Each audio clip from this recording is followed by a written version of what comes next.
Ciao a tutti, bentornati nel canale di Studio 72. Oggi andremo a vedere come utilizzare le maschere di livello e come utilizzarle per creare degli effetti o delle transizioni. Prima di tutto vi ricordo di iscrivervi al canale qualora non l'abbiate già fatto ed ora passiamo al nostro tutorial. Apriamo il nostro After Effects, facciamo nuova composizione 1920x1080, facciamo ok. Io importo un'immagine. In questo caso ho preso l'immagine di New York e a questo punto noi andremo a creare una maschera di livello. Praticamente noi con una maschera di livello possiamo andare a mascherare qualsiasi cosa. Ad esempio, se io importo questo cuore, io posso tranquillamente usarlo come maschera. Quindi possiamo usare immagini, scritte e qualsiasi altra cosa per poter mascherare. Per farlo è molto semplice. Torniamo sul livello di sfondo, ossia quello che vogliamo andare ad applicare la maschera. Ci assicuriamo che ci sia questa voce, ossia mascherino traccia, o nel caso fosse in inglese sarebbe matte, sarebbe proprio scritto matte. Andiamo su questo menu a tendina e gli andiamo a dire fammi il mascherino alfa, appunto di, in questo caso, del cuore, dell'immagine che abbiamo sopra. Facciamo così e come vedete lui ci crea la maschera con l'immagine che abbiamo sopra. Vi ricordo che il mascherino deve stare sopra alla nostra immagine. Se io lo vado a mettere sotto, vedete, scompare. Deve stare al di sopra dell'immagine che vogliamo mascherare. Se andiamo, possiamo anche fare l'inverso, ossia se facciamo alfa invertito ci terrà il cuore qui e il nostro sfondo.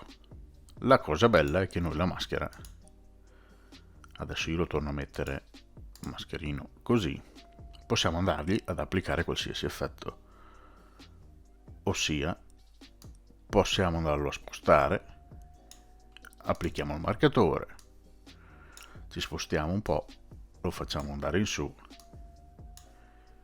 quindi possiamo animare la nostra maschera in questo modo. Altra cosa, quello che andrò a fare io adesso è usare un testo per mascherare la nostra foto. Quindi prendiamo il nostro strumento testo, clicchiamo sulla nostra immagine, andiamo a scrivere quello che vogliamo. Io nel mio caso scrivo Studio 72, lo vado ad allineare, quindi al centro così, al centro così. Torniamo sulla nostra immagine, sempre in mascherino traccia oppure in matte, nel caso l'abbiate in inglese. Andiamo a selezionare mascherino alfa Studio 72, che sarebbe questo qui, e lui ci crea appunto la maschera con la nostra scritta. E anche qui possiamo andare ad applicare un effetto. Andiamo in trasformazione, io voglio che più o meno, sì, qui a 3 secondi la maschera sia appunto in mezzo alla mia immagine, quindi vado a selezionare il marcatore di posizione, vado all'inizio e sposto la mia maschera verso l'esterno. In questo modo abbiamo creato questo effetto, ma la cosa bella è che possiamo applicare gli effetti anche sotto all'immagine che abbiamo sotto. Quindi adesso io tolgo un attimo il mascherino, se io vado qui nella mia foto e gli dico da qui mettilo a 0, porto alla fine che diventi tipo un 200%, gli andiamo praticamente a mettere uno zoom, vado ad applicare il mascherino alfa ancora, praticamente ci dà questo effetto di zoom dell'immagine dietro e del movimento della nostra maschera. Quindi questo sarebbe uno degli effetti che possiamo andare ad applicare appunto tramite le maschere di livello. La cosa bella è che possiamo utilizzare le maschere di livello per creare qualsiasi cosa. Ad esempio, io vado a fare una nuova composizione, facciamo ok, torno a importare questa volta due immagini, questa e questa, ossia sempre quella di prima di New York e quella della Statua di Libertà, e in questo caso invece di andare a fare un mascherino alfa andiamo a fare un mascherino luma.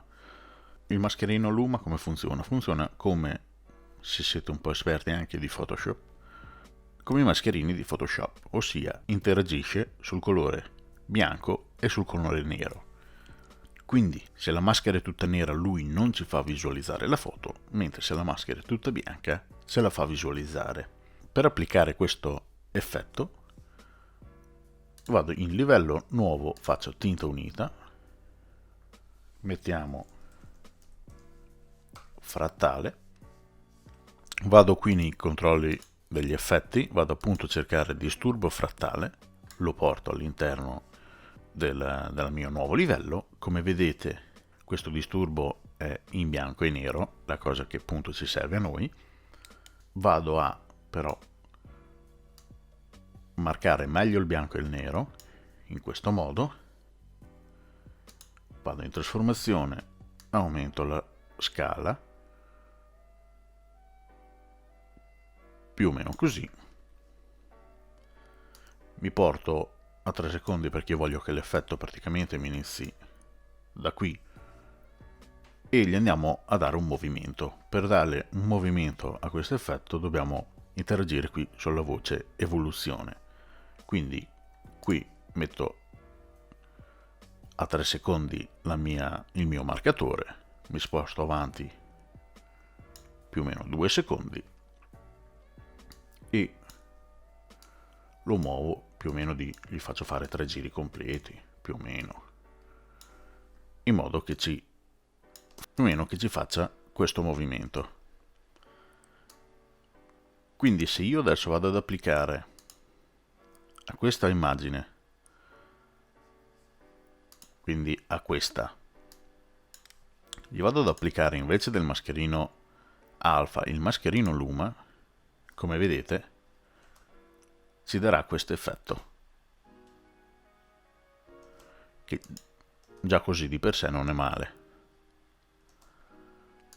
Però io voglio usare questo effetto come transizione, ossia che mi passa dall'immagine, adesso vado a togliere il mascherino, che praticamente voglio usarlo che passi da questa immagine a quella della Statua della Libertà. Per farlo torniamo sul nostro mascherino e cosa dobbiamo fare? Praticamente allora le parti bianche ci fanno visualizzare l'immagine, mentre quelle nere non ce la fa visualizzare. Quindi io voglio che all'inizio praticamente sia tutto bianco, in modo che si veda l'immagine sottostante. Quindi vado in luminosità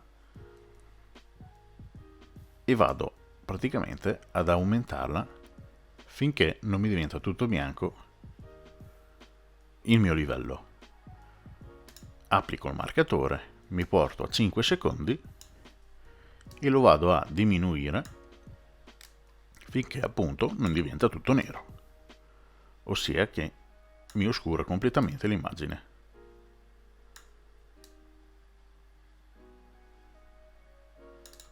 In questo modo, se noi adesso andiamo nel nostro livello, ossia di questa foto, gli andiamo a dire applicano il mascherino luma, praticamente il nostro risultato sarebbe questo: parte con la foto e ci va a comparire nell'altra foto, e questo è un effetto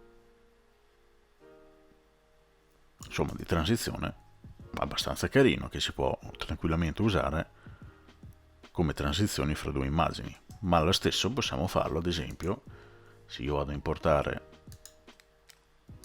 vado in progetto, importo due video, questo e questo, e vado a importare qui, deseleziono questi che non mi interessano, disattivo anche l'audio che non mi interessa. Ora noi abbiamo questo video, sposto l'effetto che abbiamo creato prima al di sopra di questo video, che praticamente è il primo, e voglio che dopo compaia questo. Gli vado a dire mettimi il mascherino Luma frattale e praticamente lui mi creerà lo stesso effetto di prima. Quindi questo è un modo per usare le maschere di livello. Bene, questo è tutto per quanto riguarda questo tutorial, ossia su come utilizzare le maschere di livello.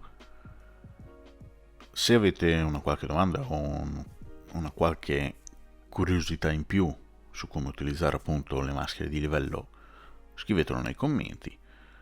Io vi ringrazio di avermi seguito, vi ricordo di iscrivervi al canale qualora non l'abbiate già fatto, lasciate un like al video, commentate per qualsiasi cosa come detto prima, visitate il mio sito www.studio-72.net e noi ci vediamo al prossimo tutorial. Ciao a tutti!